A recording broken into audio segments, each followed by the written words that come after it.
Okay students, सबसे पहले नमस्कार। आलम सर इंग्लिश ट्यूटोरियल में आपका आज की अपनी क्लास रहेगा। जो अपना टॉपिक है, एक नया टॉपिक बात करेंगे, एक्टिव वॉइस। और आगे लिखा मैंने पैसिव वॉइस। देखो, क्वेश्चन पे आने से पहले मैं आपको कॉन्सेप्ट लेके जाना चाहूंगा। इसका कॉन्सेप्ट क्या है, इसके बारे में बात करेंगे, इसलिए मैं थोड़ा सा बैक चल रहा हूं।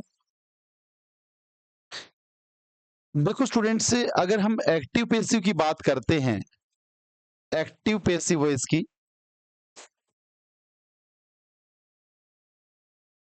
तो जनरल सी बात है, जैसे वह इंग्लिश पढ़ाता है, ही टीचेज इंग्लिश, ये एक सेंटेंस लिखा मैंने। सबसे पहले आपके एसेरेटिव वाक्य ही होते हैं। ये यहाँ पे सेंटेंस लिखा हुआ है, ही टीचेज इंग्लिश। अब इसको एग्जाम्स के अंदर क्या होता है कि कन्वर्ट करने के लिए आते हैं, बदलने के लिए आते हैं। पैसिव रूपांतरण कीजिए, 10th क्लास से लेके आगे कंपटीशन एग्जाम तक आप इसको देखते हैं कि पैसिव वॉइस में वाक्य को कैसे बदला जाता है। ठीक है, तो हम लोग बात करेंगे। अब यहाँ पे देखो, सबसे पहले आपको ये पहचानना होता है, ये सब्जेक्ट है, ये इसका वर्ब है, और ये आपका ऑब्जेक्ट है। तो रूल यही है कि जो ऑब्जेक्टिव केस होता है उसको सब्जेक्टिव केस बनाना होता है, यही रूल है। पैसिव में जब आप चेंज करेंगे तो आपको सबसे पहले जो ऑब्जेक्टिव केस है आपका, उसको सब्जेक्टिव केस बनाना होगा। बना लिया, इंग्लिश को पहले किया है। अब यहाँ पे आपको सेकंड जो स्टेप है, मैं यहाँ पे 4 बातें लिखूंगा, वो आपको काम आएंगी। ऑब्जेक्ट का सब्जेक्ट, सब्जेक्ट का ऑब्जेक्ट बोल दो, ऑब्जेक्ट का सब्जेक्ट बना दो, वर्ब की थर्ड फॉर्म लगाना है, V3 यूज लेना है, और सामान्यतः बाई का प्रयोग करना है ऑब्जेक्ट से पहले। सामान्यतः बाई का प्रयोग करेंगे ऑब्जेक्ट से पहले।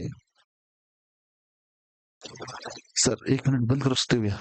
1 मिनट, बंद करना है, 1 मिनट, 1 सेकंड, एक फोन आ गया इंपॉर्टेंट। ओके स्टूडेंट्स, मैं बता रहा था आपको, सब्जेक्ट का ऑब्जेक्ट बनाना है, ऑब्जेक्ट का सब्जेक्ट बनाना है। वर्ब की अगर हम लोग बात करें तो वर्ब की V3 आती है, वर्ब की थर्ड फॉर्म आती है, और पैसिव इसमें बाई का प्रयोग करते हैं सामान्यतः ऑब्जेक्ट से पहले। एक जनरल सा वाक्य लिखा है। अब यहाँ पे ये वाला जो सबसे पहला जो ऑब्जेक्टिव केस होगा उसको बना लिया सब्जेक्टिव केस। ठीक है, अब यहाँ पे एक और चीज आपको सीखनी पड़ेगी। अब टेंस यानी वर्ब के अंदर जो बदलाव होते हैं उनको भी आपको समझना चाहिए। क्या बदलाव?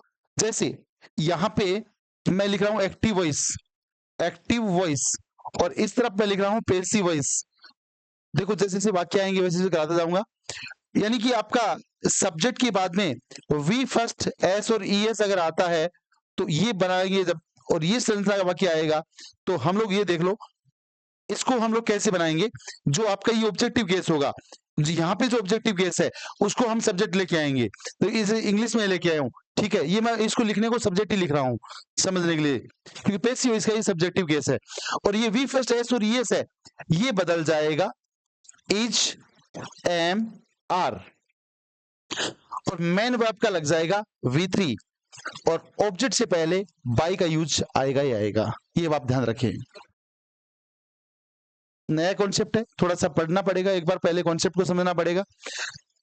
इसी प्रकार से ये संरचना अगर आएगा सब्जेक्ट के बाद में is, am, are, V first plus ING, और ऑब्जेक्ट अगर आ रहा है, ये संरचना वाक्य आ रही है, तो आप ध्यान दीजिएगा, इसको हम लोग बदल देंगे। इज, एम, आर के बाद में आप लोगों को हमेशा और हमेशा बीइंग लगाना है, वर्ब की थर्ड फॉर्म लगा देनी है, और बाई और ऑब्जेक्ट जो मैंने आपको बताया था अभी। ठीक है, यानी प्रेजेंट कॉन्टिन्यूस टेंस आएगा इजएमआर वाला, तो इजएमआर के आगे बीइंग लग जाएगा। प्रेजेंट सिंपल वाला टेंस आएगा, अगले टेंस की एचवी ले लेगा। प्रेजेंट सिंपल है तो अगला जो टेंस उसका आ रहा है उसकी एचवी आप लगा देंगे। फटाफट स्क्रीनशॉट लेते चलें, सवाल कराऊंगा मैं, पहले थोड़ा सा कॉन्सेप्ट आपको समझाने की कोशिश कर रहा हूं।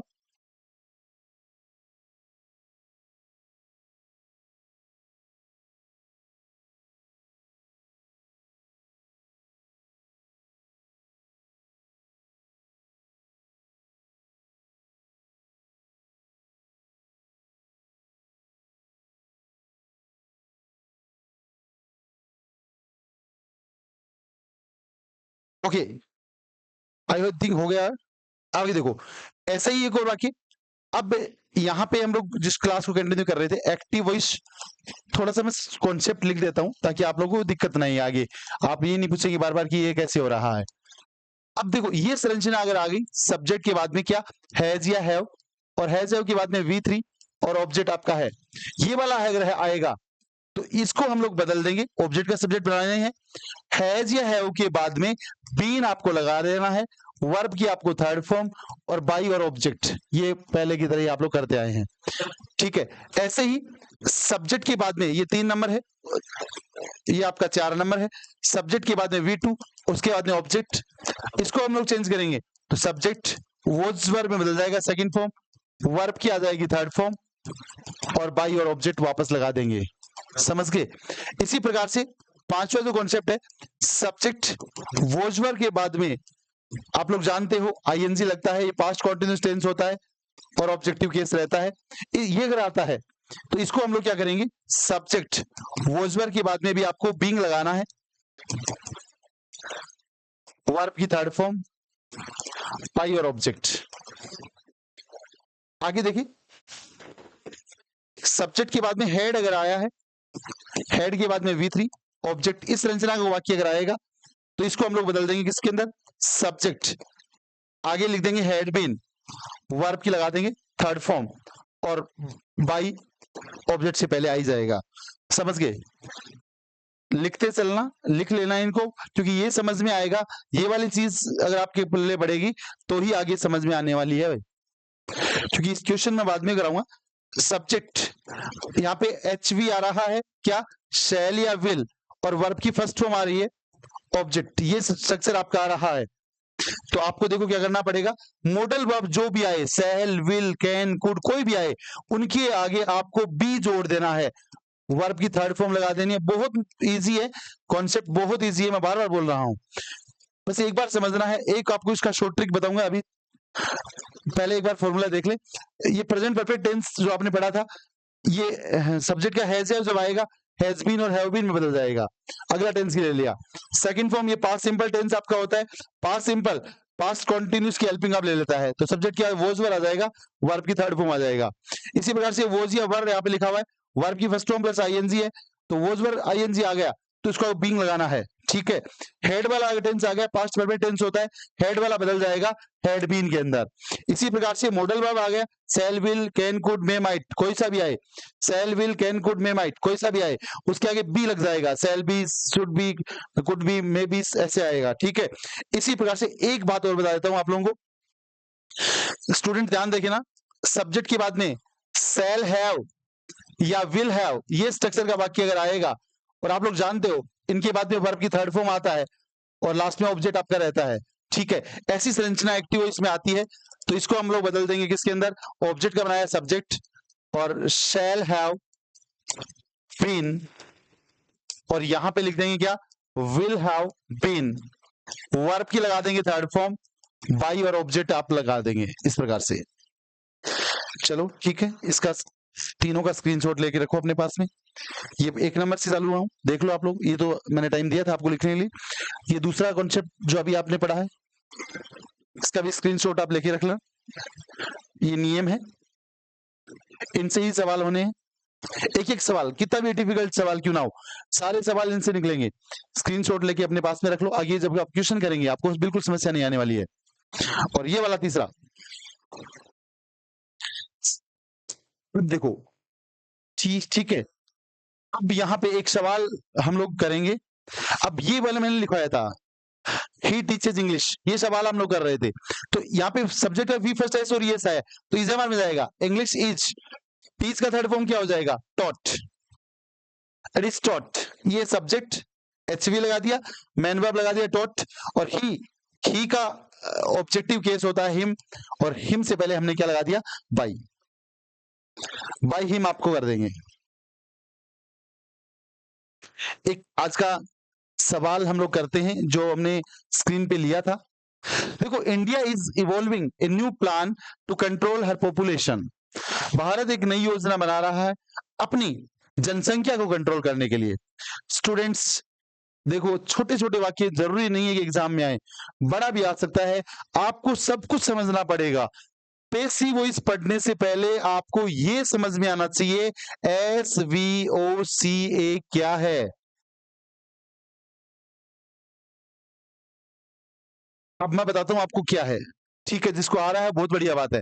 एस का मतलब होता है बच्चों सब्जेक्ट, वी का मतलब होता है वर्ब जिसको हम क्रिया बोलते हैं, ओ का मतलब होता है ऑब्जेक्ट। ठीक है, ऑब्जेक्ट डायरेक्ट इनडायरेक्ट में करवाया था। ऑब्जेक्ट दो प्रकार के होंगे, एक डायरेक्ट ऑब्जेक्ट होगा, एक इनडायरेक्ट ऑब्जेक्ट होगा। जो सजीव होंगे, समझ गए, इनडायरेक्ट ऑब्जेक्ट बोलेंगे, और जो निर्जीव होंगे उनको हम डायरेक्ट ऑब्जेक्ट बोलेंगे। सी का मतलब होता है कॉम्प्लीमेंट, जिसको हम पूरक बोलते हैं, वाक्य में आएगा, अच्छे से समझाऊंगा। और ए का मतलब होता है एडवर्बियल, कब कहां कैसे कोई कार्य हुआ, वो आपका एडवर्बियल होता है। समझ गए।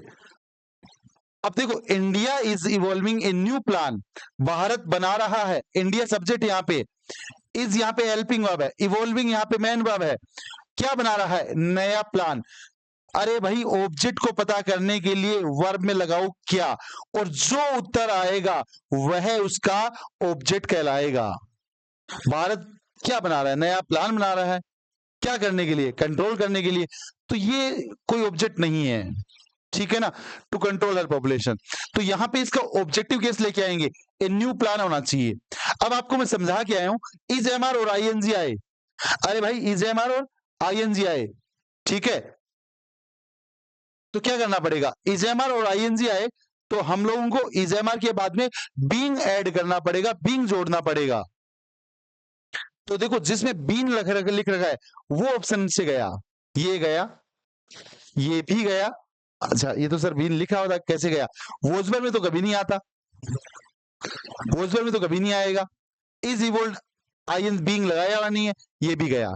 देखो, आपने जो कॉन्सेप्ट पढ़ा था थोड़ी देर पहले, उस कॉन्सेप्ट से आपने पूरे सवाल निकाल दिया। A new plan is being evolved, बिल्कुल ठीक है, बाय इंडिया, भारत के द्वारा, टू कंट्रोल हर पॉपुलेशन, अपनी जनसंख्या को नियंत्रण करने के लिए।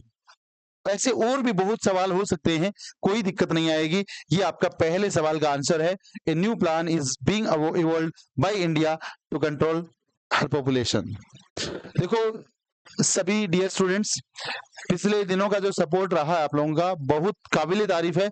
और मैं समझता हूँ काफी सारे बच्चे, काफी सारे स्टूडेंट्स नोट्स बना रहे हैं, लिख रहे हैं, और आने वाले दिनों में यही नोट्स आपको एग्जाम तक पहुंचाने में, एग्जाम में सफल होने में कोई कमी नहीं छोड़ने वाले हैं। ये बात आप क्लियर दिमाग में रखें। बिल्कुल बस आप पढ़ते रहें, कोशिश रहेगा हमारा पूरा भरपूर सहयोग जितना हो सकता है आप तक पहुंचाने का। जो भी सोर्स है हमारे पास, जो मटेरियल है आपके पास, वो अच्छे से अच्छा तरीके से आपको समझाया जाए। ये पहला सवाल था।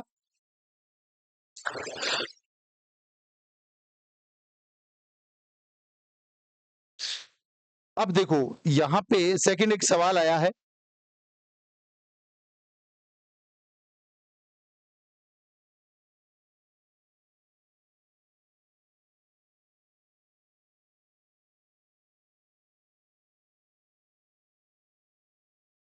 सवाल स्क्रीन पे है, a lion does not eat grass. इसका मतलब है कि एक जो शेर होता है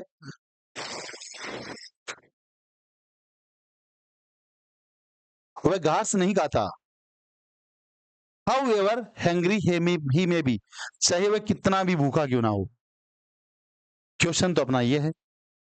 अब यहां पे देखो, यहां पे वर्ब की अगर हम बात करें तो ये ईट है, वर्ब की फर्स्ट फॉर्म है। ग्रास की बात करें तो ये इसका ऑब्जेक्ट हो गया।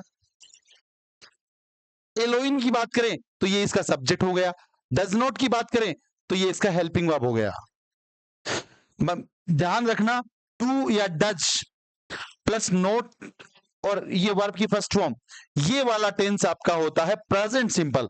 टेंस आपको पढ़ाए गए हैं, जिन्होंने टेंस नहीं लिए वो टेंस की क्लास लेके आए, फिर डायरेक्ट इनडायरेक्ट एक्टिव पैसिव इन पे बाद में आए, तभी कुछ समझ में आने वाली हैं। हालांकि हम हमारी तरफ से पूरे कॉन्सेप्ट आपको दे रहे हैं, लेकिन इवन दैट वो जो टेंस का जो पार्ट है वो हर जगह आपके लिए जरूरी है। ठीक है, तो यहां पे देखो, ये सवाल जो है अब यहाँ पे आप लोग को ये भी पता है ऐसी स्ट्रक्चर जो आती है प्रेजेंट सिंपल में होती है, इसको हम लोग बदलते हैं, ऑब्जेक्ट को हम सब्जेक्ट बनाएंगे। डू नॉट या डज नॉट अगर आता है तो डू नॉट डज नॉट वही प्रेजेंट कंटिन्यूअस की हेल्पिंग आप ले लेंगे, इज एम आर आपका आ जाएगा, नोट आपको वापस लगाना ही होगा, वर्ब की third form by your object. पहले हमें इतने का बनाना पड़ेगा, तो grass is not eaten by a lion. अब देखो बीइंग तो इज एम आर आईएनजी में आता है, अभी पढ़ के आए थे, ये नहीं हो सकता। अब देखो नोट हेल्पिंग आपके बाद में लगता है, कभी भी वर्ब, कभी भी मैन वर्ब की बात तो नोट लगता नहीं है, क्योंकि यहाँ तो ईटन तो मैन वर्ब है और यहाँ पे इसने नोट लगाया है, तो ये भी गलत हो गया। और बीइंग मैं पहले भी कह चुका हूं, आप जो मैंने अभी स्क्रीनशॉट लेने के लिए कहा था उन बातों को अगर आप देखेंगे तो आपको ये समझ में आएगा, कंफर्म समझ में आएगा कि यहाँ पर बीइंग बिल्कुल गलत है, क्योंकि बीइंग आता है प्रेजेंट कॉन्टिन्यूस में।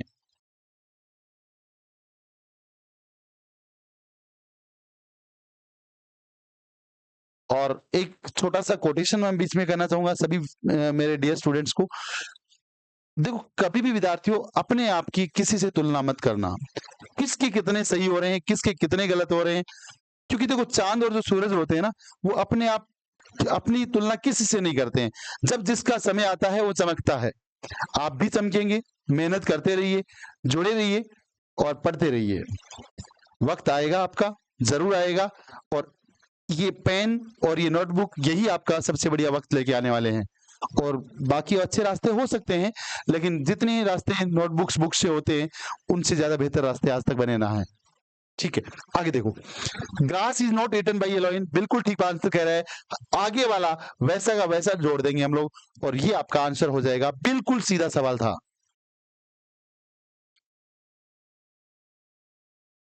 तो ये इसका आंसर हो जाएगा। जिन बच्चों के कॉन्सेप्ट्स क्लियर होते हैं, सवाल थोड़े बड़े हैं बिल्कुल, क्योंकि बच्चों को दिक्कत क्या होती है एग्जाम्स के अंदर, ऑब्जेक्ट को आइडेंटिफाई नहीं कर पाते ढंग से कि इसका ऑब्जेक्ट वाला पार्ट कौन सा है। तो मेरा ये जो पूरा सेशन रहेगा, आपको ऑब्जेक्टिव चीजें समझाना है, ये ऑब्जेक्ट है, ये सब्जेक्ट है, ये वर्ब है। ये स्टूडेंट से पैटर्न बदल गया है इस वाक्य का, इसके बारे में भी आपको बताऊंगा। पोस्ट द लेटर, देखो स्टूडेंट्स, असेरेटिव की बात में अगर हम बात करें तो आगे वाला वाक्य इंपेरेटिव होता है। इंपेरेटिव का एक नियम आता है, अगर कोई वाक्य इंपेरेटिव सेंटेंस आ रहा है, इंपेरेटिव सेंटेंस की बात करें तो वर्ब की फर्स्ट फॉर्म से जो वाक्य स्टार्ट होते हैं और ऑब्जेक्ट अपने बाद में लेते हैं, ऐसे वाक्य आपको जब भी पैसिव वॉइस बनाने के लिए दिखाई पड़े, तो इनका जब पैसिव वॉइस बनाओगे आप लोग, तो सबसे पहले आपको लेट लेके आना है, लेट के बाद में आपको ऑब्जेक्ट करना है, बाद में आपको बी लगाना है, वर्ब की आपको थर्ड फॉर्म लगा देनी है। ये आपका वी फर्स्ट वाले का पैटर्न है। ठीक है, तो यहां पे इसके अंदर ये वर्ब है, वी फर्स्ट है और द लेटर इसका ऑब्जेक्ट है। इसको जब हम लोग बनाएंगे तो द लेटर, लेट लेट देखना पड़ेगा, लेट से ये वाला वाक्य बन रहा है, बाकी तो द लेटर से ही बन रहे हैं, तो ये भी गलतियां होती हैं। लेट ये आपका ऑब्जेक्ट हो गया, ये आपका बी हो गया और ये आपकी वर्ब की थर्ड फॉर्म हो गई। हमेशा याद रखें इंपेरेटिव सेंटेंस वी फर्स्ट वाला याद है, मैं कह रहा हूं 4 आएंगे इंपेरेटिव, वी फर्स्ट वाला आएगा, डोंट वाले आएंगे, प्लीज और काइंडली वाले आएंगे, प्लीज और काइंडली वाले आएंगे और लेट वाले भी आएंगे, ये इंपेरेटिव में आएंगे। इंटरोगेटिव में वैसे ही डायरेक्ट नाइट की तरह एचवी वाले आएंगे, डब्ल्यूएच वर्ड वाले आएंगे। ठीक है, जैसे एग्जाम्पल आएगा उसकी कहानी मैं आपको समझा दूंगा। अभी आपके सामने एग्जाम्पल आया है, पोस्ट द लेटर, आपने वी फर्स्ट प्लस ऑब्जेक्ट कर दिया और लेट ऑब्जेक्ट बी और वर्ब की third form. It's very clear, तीसरा क्वेश्चन ओके है, आप इसका स्क्रीनशॉट लेके रख सकते हैं। इंपेरेटिव का कोई और एग्जाम्पल आएगा, इस एग्जाम्पल के तहत हम लोग आगे बढ़ेंगे। ओके, बात कर रहा था मैं आपको, आ गया एक इंटरोगेटिव का।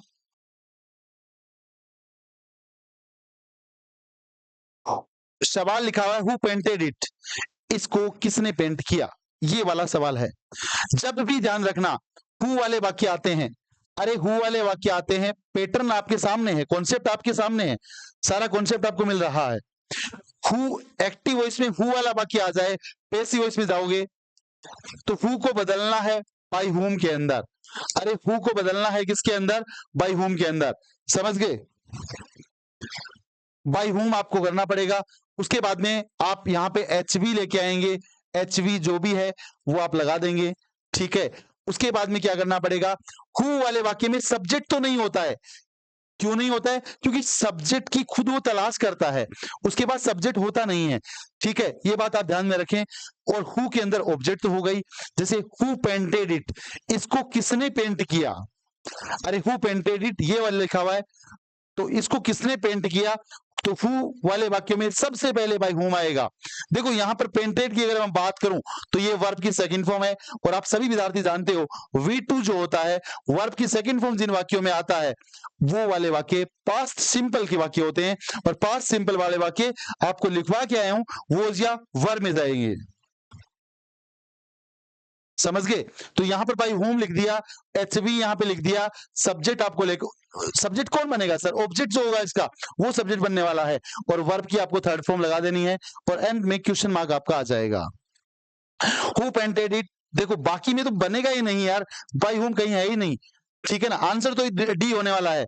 बाई होम वोज कहां से लेके आए, वोज सेकंड फॉर्म जो होता है वोज या वर्ब में बदलता है, वोज यहां पे लिख दिया है, इट यहां पे लिख दिया, पेंटेड वापस कर दिया, डी आपका आंसर सही है। जिन विद्यार्थियों ने डी उत्तर किया है वो सही जा रहे हैं। नेक्स्ट सवाल, देखो सारे पैटर्न आ जाएंगे, आप घबराइए नहीं बिल्कुल कि सर ये वाला पैटर्न चेंज कर रहे हैं, क्योंकि देखो इसमें पैसिव, इसमें एक पैटर्न ही मेन चीज है। हर पैटर्न के बाद को वाक्य करने, हर पैटर्न के एक जगह बाद में सेट कर लेना, वी फर्स्ट वाले ऐसे बनते हैं, डोंट वाले ऐसे बनते हैं, प्लीज काइंडली वाले ऐसे बनते हैं, बन जाएंगे, क्या दिक्कत आ रही है।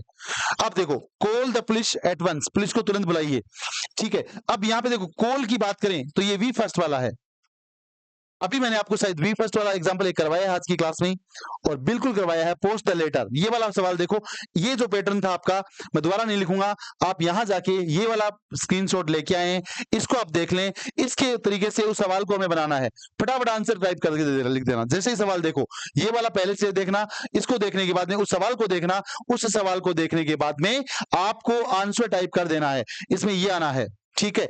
आगे बढ़ रहा हूं वापस उस सवाल पे ही जहां पे हम लोग थे, police call the police at once. REET वाले स्टूडेंट्स एक नई चीज आपको सिखा रहा हूं, रीट के विद्यार्थी हैं अगर इसका फोनेटिक ट्रांसक्रिप्शन अगर हम लोग करें तो ये देखो ये एक नई चीज है आप लोगों के लिए, फोनेटिक ट्रांसक्रिप्शन ये होता है इसका, इट इज पलिश, ली बड़ी आएगा और ऐश यहाँ पे रहता है, और ये आपका आधा है होता है जिसको हम हलंत वाला है बोलते हैं, ये इसका प्रोनाउंसिएशन है, ठीक है। अब यहां पे बात करें तो लेट से बनने वाला था मेरा वाक्य, लेट यहां पे तो नहीं है, यहां पे भी नहीं है। अरे कॉन्सेप्ट अगर आपको आएंगे बिल्कुल आप चमकेंगे, मैं आपको बार बार बोल रहा हूं, बिल्कुल आप चमकेंगे, कॉन्सेप्ट अगर आपको आ रहे हैं, वाक्य निकलते आंसर निकलते हुए टाइम नहीं लगता। इंग्लिश को आंसर मैं गारंटेड कहता हूं, ग्रामर में पूरे में से पूरे सही होते हैं विद्यार्थियों के, एक नंबर नहीं कटता।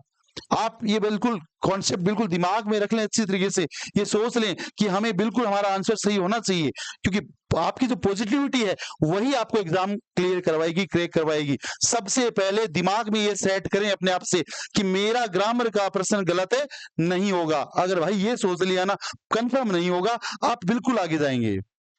दुनिया से भीड़ से आपको आगे बढ़ना है तो आपको सबसे पहले अपनी एक्यूरेसी बनानी पड़ेगी। एक्यूरेसी वही है जो आप कर रहे हो, सही करने की कितनी क्षमता आप रखते हो। आज का मैं क्या बोलूं, 12th क्लास का रिजल्ट आपने देखा था, 100 में से 100 नंबर आ रहे हैं बच्चों के सारे विषयों में, 500 में से 500 नंबर, तो मतलब एक्यूरेसी बहुत बढ़िया बन गई है लोगों की।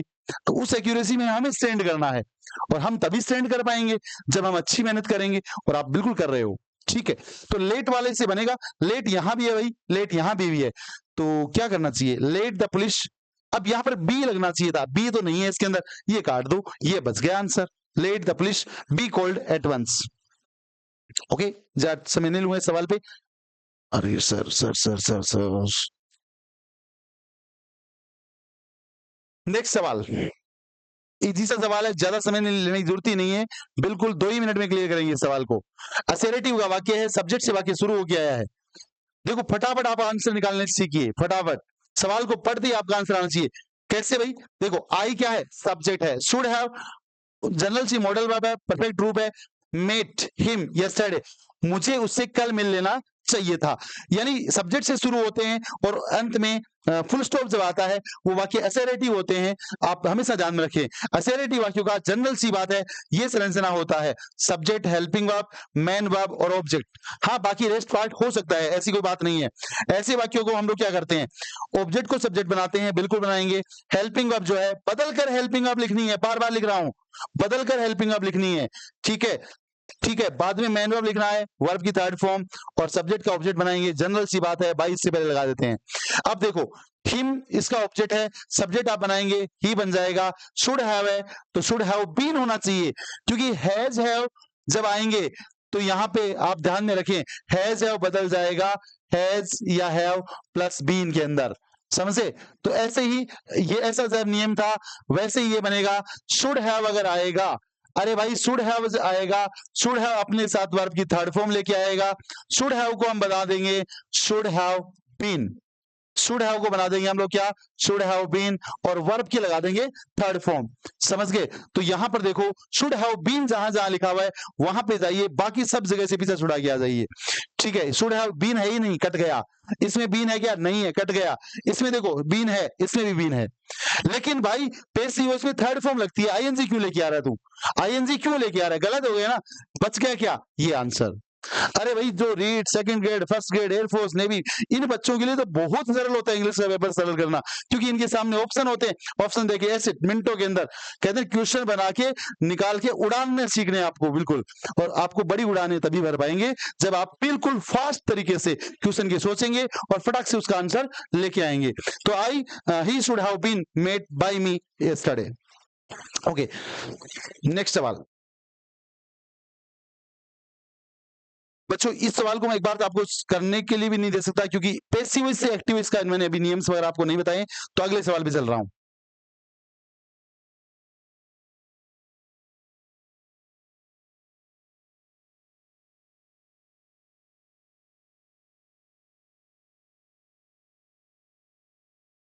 नेक्स्ट सवाल देखो जो बोर्ड पे लिखा हुआ है, हिंदी अर्थ पकड़ते हैं इसका। You should not offer meat to vegetarians, आपको जो वेजिटेरियन लोग खाना खाते हैं उनको मीट ऑफर नहीं करना चाहिए, बिल्कुल ठीक बात है। तो यहां पर शुड है मॉडल वर्ब, और ऑफर यहाँ पे वर्ब की फर्स्ट फॉर्म है, यू यहाँ पे सब्जेक्ट है, और मीट यहाँ पे इसका ऑब्जेक्ट बन गया, ठीक है। ये वर्ब है, sorry, offer meat to vegetarians.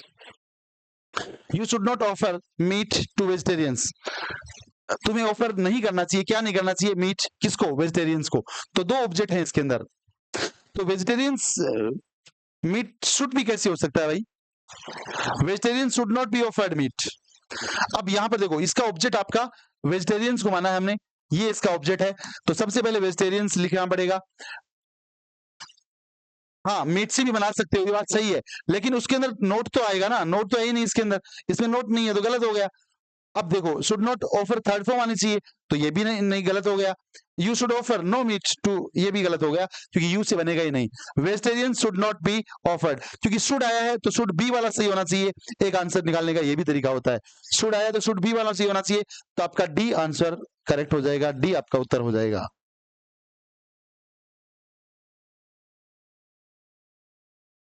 ये सवाल बहुत बढ़िया सवाल है बच्चों, आप कर सकते हो, चाहो तो इसको आंसर भी लेके आ सकते हो फटाक से।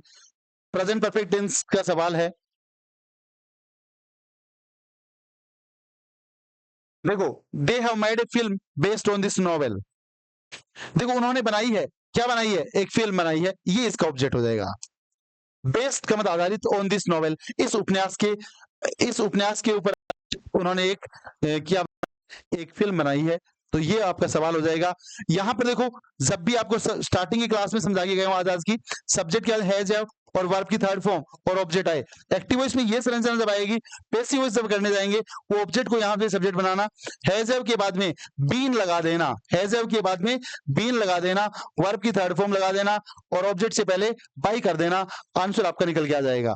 अब मैं सीधी सी बात है, फिल्म आपका ऑब्जेक्ट होना चाहिए, ए फिल्म यहां भी है, यहां भी है, यहां भी है, लेकिन इसके अंदर तो हैव बीन है, फिल्म के साथ तो हैव बीन नहीं आ सकता, एक वचन है, ये गलत हो जाएगा। यहाँ पे ये भी गलत है, ऑब्जेक्ट ही नहीं लेके आ रहा है। ये a film based on this novel has been made, a film has been made, has been made थोड़ा सा टाइपिंग मिस्टेक हुआ यहाँ पे मैड है बच्चों। हाँ बेस्ड है, ये थोड़ा सा रहा है, जल्दबाजी में रह गया, कोई बात नहीं है, इसको समझ लेना। A film has been made based on this novel, ये आपका आंसर हो जाएगा, क्योंकि फिल्म के साथ में हैज बीन नहीं लगेगा, क्योंकि सिंगुलर है वो। A film has been made based on this novel, इस नॉवेल के ऊपर, और दे को हम लोग अनइम्पोर्टेंट सब्जेक्ट के रूप में काउंट करते हैं, इसलिए लिखने की आवश्यकता नहीं होती है। हो गया आंसर।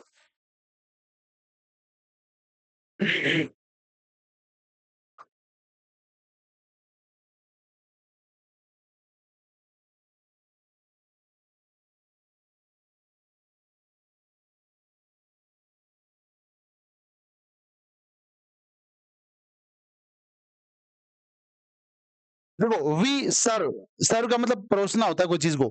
सर्व हॉट मील्स, गरम खाना, टिल 10:30, 10:30 बजे तक।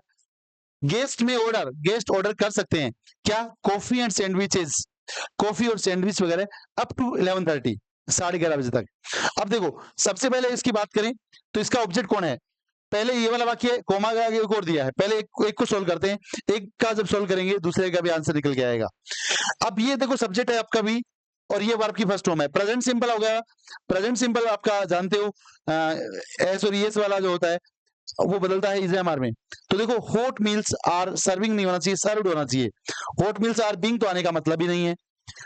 हॉट मील्स आर सर्व्ड, ये सही लग रहा है, विल भी नहीं आएगा, ये सही होगा आंसर स्टूडेंट्स, क्योंकि ये बोल रहा है hot meals are served, hot meal serve की जाती हैं टिल 10:30। अब अगला देखो मे से बनाया है, गेस्ट में ऑर्डर, गेस्ट ऑर्डर कर सकते हैं, क्या ऑर्डर करते हैं, कॉफी एंड सैंडविचेस। तो यहाँ पे लिखा हुआ कॉफी एंड सैंडविचेस, में आपका मॉडल वर्ब है, इस कारण से यहाँ पे मे भी लग जाएगा। ऑर्डर यहाँ पे दूसरे वाला होगा, ऑर्डर टिल 11:30। ये आप स्क्रीनशॉट ले लो इस सवाल का। एक और क्वेश्चन,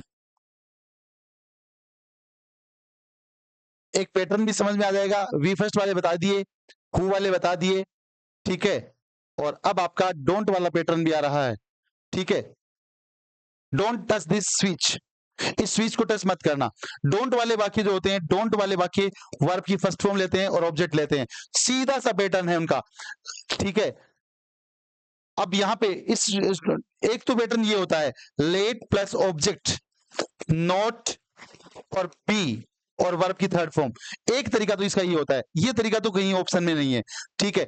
कुछ वाक्य आपको बिल्कुल स्ट्रॉन्ग सजेशन देते हैं, ठीक है, ये कार्य आपको बिल्कुल नहीं करना चाहिए, ठीक है, उस समय आपको मस्ट भी लग जाएगा, मस्ट नॉट बी। तो दिस स्वीट डज नॉट, तो प्रेजेंट सिंपल आता है, डोंट नहीं आना है, नीड नॉट आनेगा नहीं, तो सजेशन है एक प्रकार से, तो must not be touched, this sweet must not be touched, must का प्रयोग ऐसे वाक्यों में किया जा सकता है।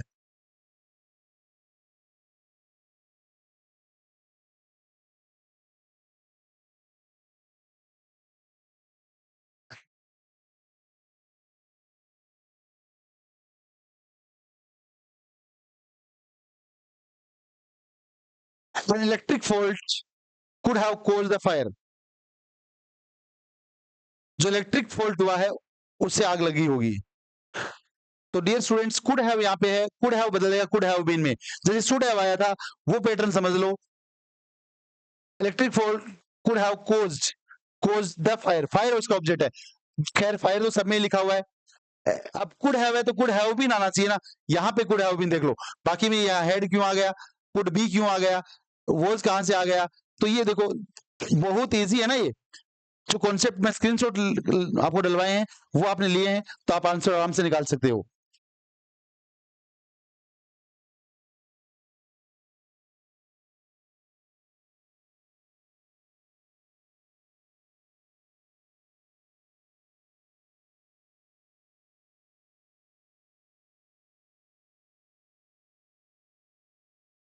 एक और नया सवाल है आपके सामने, देखो स्टूडेंट्स यहाँ पे हैड टू लिखा हुआ है, और जब भी हैज टू लिखा हुआ है, हैव टू लिखा हुआ है, आपको करना क्या, इनके बाद में आपको वर्ब की फर्स्ट फॉर्म मिलेगा, तो आपको हैज टू है तो हैज टू बी कर देना, हैव टू है तो हैव टू बी कर देना, और वर्ब की थर्ड फॉर्म लगाना, ऑब्जेक्ट का सब्जेक्ट वो तो हो नहीं है। और हैड टू हो तो सर हैड टू हो तो यहां पे भी आपको एस टू मिलेगा। हेड टू हो तो आपको हेड टू भी स्ट्रक्चर देखना और वर्ब की थर्ड फॉर्म लगाना। तो यहां पे देखो ऑल द रूल्स यहां पे यहां भी है, यहां भी है, यहां भी है। अब देखो हेड टू भी होना चाहिए, ये कह रहा है, तो इसका मतलब यही सवाल होना है, हेड टू भी यहां भी है भाई, ठीक है। All the rules had to be, जो कट रहा है उसको घाटी पहले, वर तो ये तो गया, ठीक है। अब अपने वो आंसर ए और डी में से आने वाला है। हेड बीन कर रखा है इसने, यहाँ पे हेड बीन कर रखा है, देखो ये भी गया। डीबी भी हेड बीन कर रखा है, हेड बीन नहीं हो सकता इसके अंदर, क्योंकि हेड के बाद में टू लग रहा है, ठीक है। तो इस सवाल को जब आप करेंगे all the rules had to be, अब यहां पे भी ए और सी में सिमिलरिटी है, to accommodate a particular person, accommodate by them नहीं होता है, तो यहाँ पे ये काट और सी आंसर कर लीजिएगा, ठीक है। All the rules had to be scrapped to accommodate, accommodate, हाँ बिल्कुल टाइपिंग मिस्टेक हुआ है, अकोमोडेट ए है यहाँ पे, अकोमोडेट ए पर्टिकुलर पर्सन, ठीक है। क्योंकि इसके अंदर आपने कहा सर दे को क्यों उठा दिया, दे कंपलसरी नहीं होता है इंग्लिश में लिखना पैसिव वॉइस के अंदर, इस कारण से इसको मैंने ज्यादा सही माना है। कई कई बार ऐसे क्वेश्चन आपको मिलते हैं एग्जाम्स के अंदर जहां पे बिल्कुल सारे आंसर आपको मिल रहे हो एक जैसे हो। एक सवाल और कराऊंगा लास्ट आज के लिए students, Gandhi ji started quit India movement. देखो गांधी जी ने शुरू किया था भारत छोड़ो आंदोलन, क्विट इंडिया मूवमेंट, मूवमेंट का मतलब आंदोलन होता है, और यहाँ पे सन बताई है इसने 1942। अब यहाँ पे सवाल की बात करें तो यहाँ पे सब्जेक्ट है और यहाँ पे वर्ब की सेकंड फॉर्म है और ये इसका ऑब्जेक्ट है, सीधी सी बात है भाई, सब्जेक्ट के बाद सेकंड फॉर्म आए सीधा चले जाओ वॉज वर्ब वाली संरचना में और वर्ब की थर्ड फॉर्म ढूंढ लो, बाकी अपने आप आंसर कट जाएंगे। क्विट इंडिया मूवमेंट इसका ऑब्जेक्ट है। अब यहाँ पर देखो वॉज बीन कभी होता ही नहीं इंग्लिश के अंदर, गलत हो गया। हैड बीन क्यों आएगा, नहीं आएगा। स्टार्टेड कुछ मैन वर्ब भी नहीं लगाया, हेल्पिंग नहीं लगाया, गया एक सेकंड में आंसर निकल गया, एक सेकंड में। तो ऐसे आप कीजिएगा। और मैं फिर एक बात बोलूंगा, थोड़ी देर पहले बोली थी, आपको खुद को चमकना है, किसी को देखकर ये मत सोचो कौन कितना चमक रहा है। मैंने कहा सूरज और चांद अपने अपने समय पे जब उनका समय आता है वो बिल्कुल चमकने लग जाते हैं, तो उनकी तरह उनसे हमें प्रेरणा लेनी है अपने जीवन के अंदर और चमकते रहना है और क्लासेस को देखते रहना है, नोट्स बनाते रहना है। Okay, thank you.